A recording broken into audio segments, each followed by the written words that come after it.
అసలు జితేందర్ గారు డిబేట్ లో కూర్చునే అర్హతనే లేదు వాళ్ళకి. నేను మళ్ళీ వస్తాను, ఒక్క నిమిషం ఆగండి. శ్రీనివాస్ గారు గుడ్ మార్నింగ్ అండి. గుడ్ మార్నింగ్ అమ్మా, మీకు మా సోదరులు. ఎస్, చూస్తున్నారు, వింటున్నారు. అటు బీఆర్ఎస్ వర్షన్ విన్నారు, కాంగ్రెస్ వర్షన్ విన్నారు. బీసీలకు మాకంటే మాకు చిత్తశుద్ధి ఉందని చెప్పేసి అంటున్నారు. మేము ఏదో రకంగా పండగకు పబ్బంకు బీసీలకు న్యాయం చేస్తామని వాళ్ళు అంటున్నారు. ఇక్కడ వచ్చేసి మేము రేషన్ కార్డులు ఇచ్చాము అని చెప్పేసి రకరకాలుగా చెప్తున్నారు. ఇవన్నీ వింటున్నారు.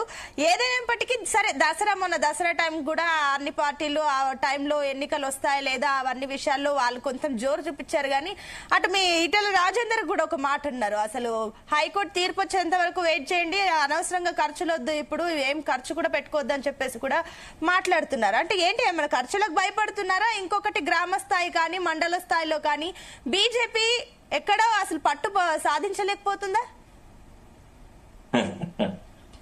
భారతీయ జనతా పార్టీ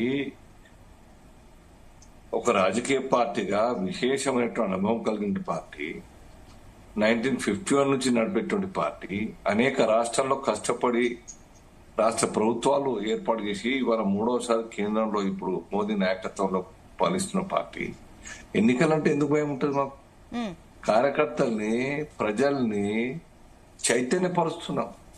ఈ ఎన్నికలు అనుమానాస్పదంగా ఉన్నాయి, 42% రిజర్వేషన్ తోని పోవడానికి ప్రభుత్వం మరి మాట్లాడి అమలు చేస్తానంటూ జీవో ఇష్యూ చేసింది, అసెంబ్లీలో బిల్ పాస్ చేసింది. ఆ ఇష్యూస్ అన్ని గవర్నర్ గారి దగ్గర పెండింగ్ ఉన్నాయి, రాష్ట్రపతి గారి దగ్గర. సో ఇది మీన్వైల్ ఈ రాష్ట్ర హైకోర్టే కొట్టేసినటువంటి సందర్భం. ఉదాహరణ గత సర్కార్లో ఇప్పుడు మళ్ళీ అదే ఇష్యూ ఇదే హైకోర్టులో మరి రేట్ చేస్తే, బిల్లు వేస్తే ఎవరైనా ఆపితే ఆగే అవకాశం ఉంటుందని చెప్పి వాళ్ళకు తెలుసు. సో ఇంత తొందరపడి జడ్జిమెంట్ రాకముందే తొందరపడి ఖర్చు పెట్టుకోవద్దు.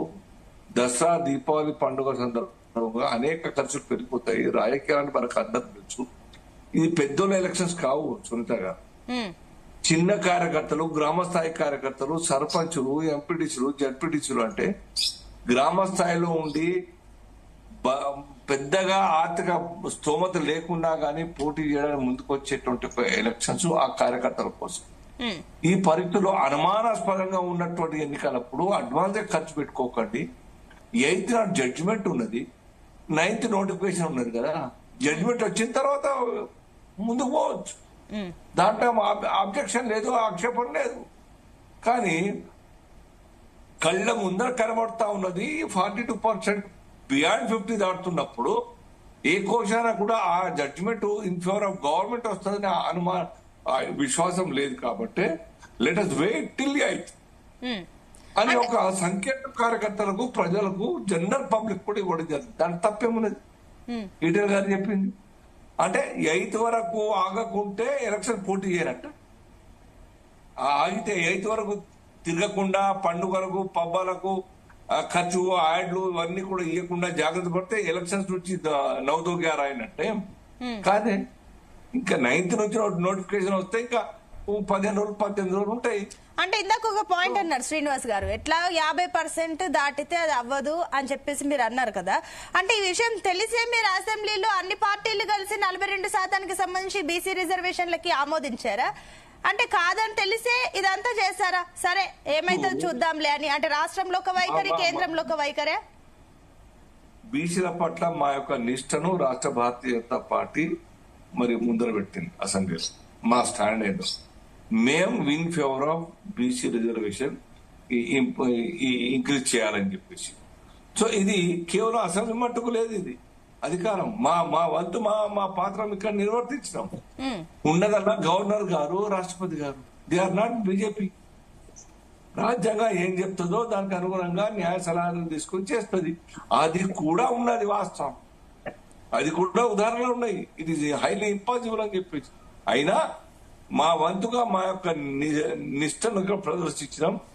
మా సర్కార్ ఒక ప్రోగ్రాం తీసుకున్నది దేశవ్యాప్తంగా. భారతీయ జనతా పార్టీ, కేంద్ర ప్రభుత్వం మొత్తం దేశం మొత్తంలో బీసీల సామాజిక స్థితిగతుల యొక్క స్టడీ చేయడానికి సర్వే కోసం కమిటీ వేసింది. ఆ కమిటీ ద్వారా దేశవ్యాప్త బీసీల పరిస్థితి ముందుకు వస్తే not only Telangana but also entire India, దేశ రాష్ట్రాలు, అన్ని రాష్ట్రాల్లో ఆ యొక్క రిజర్వేషన్ కల్పించే అవకాశం మరి ఉన్నది చట్టసభలకు. అప్పుడు అన్ని పార్టీల యొక్క పాత్ర, భూమిక, ఇంపార్టెన్స్ ఉంటది. వాళ్ళు కూడా ముందుకు రావాల్సిందే పెంచడానికి. పెంచొద్దని ఎక్కడ రూల్ లేదు. రాజ్యాంగం సవరించుకున్నాం, ఇప్పటికే 123 సవరించుకున్నాం, ఇంకా కూడా సవరించుకునే అవకాశం. అంటే ఇందాక మీరు ఒక పాయింట్ అన్నారు, రాష్ట్రపతి దగ్గర గవర్నర్ దగ్గర బిల్లు పెండింగ్ లో ఉంది, అది రాజ్యాంగబద్ధంగా వెళ్తుంది, దాన్ని మనం ఏం చేయలేము, అది మా అండర్ లో లేదని చెప్పేస్తారు. కానీ మీ అండర్ లో కూడా ఒకటి ఉంది, రాజ్యాంగ సవరణ మీరు అన్నట్లే చేయొచ్చు. ఈ బీసీ రిజర్వేషన్లకు సంబంధించి ఈ క్యాప్ ఏదైతే 50% క్యాప్ ఉందో తొలగించండి అన్న డిమాండ్లు 9 షెడ్యూల్ లో యాడ్ చేయండి దీన్ని అని చెప్పేసి, అది మీ చేతుల్లో ఉన్న దాన్ని కూడా మీరు పక్కన పెట్టేశారనేది కదా వాదన. ఉన్న తమిళనాడు ఇష్యూ ఇంకా డిస్పోజ్ కాలేదు సుల్తా గారు, సుప్రీంకోర్టులో పెండింగ్ ఉంది. అదే గనక ఇవ్వాలనుకుంటే దేశవ్యాప్తంగా తెలంగాణ కన్నా ఇంకా పేదరికం, తెలంగాణ కన్నా అనేక సమస్యలతో న్యాయం జరిగినట్టు రాష్ట్రాలు గత అనేక దశాబ్దాలుగా కొట్టుమిట్టాడుతున్నాయి. బీహార్ లాంటి రాష్ట్రాలు, అటువంటి రాష్ట్రాలు ఇంకా చాలా ఉన్నాయి. ఆ రాష్ట్రాలకు డిమాండ్ ఉంటుంది. మాకు కూడా 9th షెడ్యూల్ లో పెట్టి ఈ యొక్క రిజర్వేషన్ బీసీలకు కల్పించాడని చెప్పేసి. కాబట్టే ఇది చాలా న్యాయబద్ధంగా వాస్తవికతకు దగ్గరగా ఆలోచించి ఈ యొక్క కమిటీ వేసి సర్వే చేస్తున్నాం. దేశం మొత్తానికి లాభం జరుగుతుంది కదా దేశ ప్రజలకు. ఇవాళ వీళ్ళు చెప్తున్నారు కాంగ్రెస్ పార్టీకి వాళ్ళకి 100 మంది ఉన్నదా, యూపీఏ అంటే ఇండి గఠబంధన్ వాళ్ళ ఎంపీలు ఇంకా ఇంకో 200 పైసలకు ఉన్నారు కదా, వాళ్ళందరూ ఎందుకు ముందుకు రావడం లేదు? ఆ రాష్ట్రాల యొక్క ఎంపీలు అందరూ ఎందుకు ముందుకు రావడం లేదు? ఎందుకంటే ఆ రాష్ట్రాల్లోని వాళ్ళ కాన్స్టిట్యూన్సీగా ఓటర్స్ కూడా అడుగుతారు, మీరు తెలంగాణ బిల్లుకు సపోర్ట్ చేస్తారు, ఈ యొక్క రాష్ట్రంలో మాకు బీసీలకు కావద్దా, మరి మా బిల్లు ఎందుకు పెడతలేరు, మా గురించి ఎందుకు అడుగుతలేరు తెలంగాణ కోసం సంతకం చేసే ముందు అని వాళ్ళ మీద తిరుగుబాటు చేస్తారు ప్రజలందరూ కూడా. కాబట్టి వాళ్ళు తీసుకున్న ఓట్ల కోసం కాబట్టి ఆ డ్రామా సక్సెస్ అయ్యారు. ఆ కాలేపాన్ని చేసుకుంటూ కాలం వెళ్ళదీయాలి. కాబట్టి వాళ్ళ స్టాండ్ ఇంత మట్టుకే. వాళ్ళకు తెలుసు 9th షెడ్యూల్ సాధ్యం కాదని చెప్పేసి. ఎందుకంటే సుప్రీంకోర్టు ఇంకా డిస్పోజ్ చేయలేదు, ఇంకా పెండింగ్ ఉంది తమిళనాడుది. మిగతా రాష్ట్రాల్లో అదే సమస్య ఉన్నప్పుడు మిగతా రాష్ట్రంలో 9th షెడ్యూల్ పెట్టే అవకాశం ఉంటుంది. కానీ ఇది ఒకటి పెట్టేదానికన్నా దేశవ్యాప్తంగా సర్వే చేస్తే ఇంకా అందరికి పర్మనెంట్. కాంగ్రెస్ పార్టీ 54 సంవత్సరాలు కేంద్రంలో అధికారం ఉన్నది, 38-40 సంవత్సరాలు రాష్ట్రంలో ఉన్నది. ఇంతకాలంగా గుర్తుకు రానటువంటి ఇష్యూ ఇవాళ గుర్తుకొచ్చింది కాంగ్రెస్ డిక్లరేషన్, కామన్ డిక్లరేషన్ కోసం. ఎందుకో స్వార్థం. By hook are crook elections గెలవాలి కాబట్టి ఇంపాసిబుల్, ఇంప్రాక్టికల్ ప్రామిసెస్ ని మనం ప్రజల ముందర పెడదాం, నమ్మిద్దాం, మోసగిద్దాం, ఓటు పొందిన తర్వాత పవర్ ఎంజాయ్ చేద్దాం అనే ఆలోచన తప్ప వాళ్ళకి తెలియదా? 75,000 కోట్ల యొక్క నజరానాలు ఫ్రీ బీచ్ తో స్కీమ్ నడిపితే సర్కార్ నడుస్తుందా? గెలిచిన తర్వాత ఏమన్నారు మళ్ళా రేవంత్ రెడ్డి, మళ్ళా ఏదో నగ్గేవిందని అనుకున్నా, ఇది సాధ్యం కాదు, వడ్డీలు కట్టే పరిస్థితి లేదు, నాకు ఈ యొక్క స్కీమ్లు నడపడం కావచ్చు, ప్రజాపాలన కావచ్చు, హైలీ ఇంపాసిబుల్ చెప్పి రేవంత్ రెడ్డి గారు చెప్తారు. ఇది మోసం కాదా? ఎస్ శ్రీనివాస్ గారు ఒక్క నిమిషం అండి. అండ్ అదే విధంగా రాజకీయ విశ్లేషకులు ప్రొఫెసర్ గాలి వినోద్ కుమార్ గారు కూడా జాయిన్ అయ్యారు. వినోద్ కుమార్ గారు గుడ్ మార్నింగ్ అండి. గుడ్ మార్నింగ్ అమ్మా.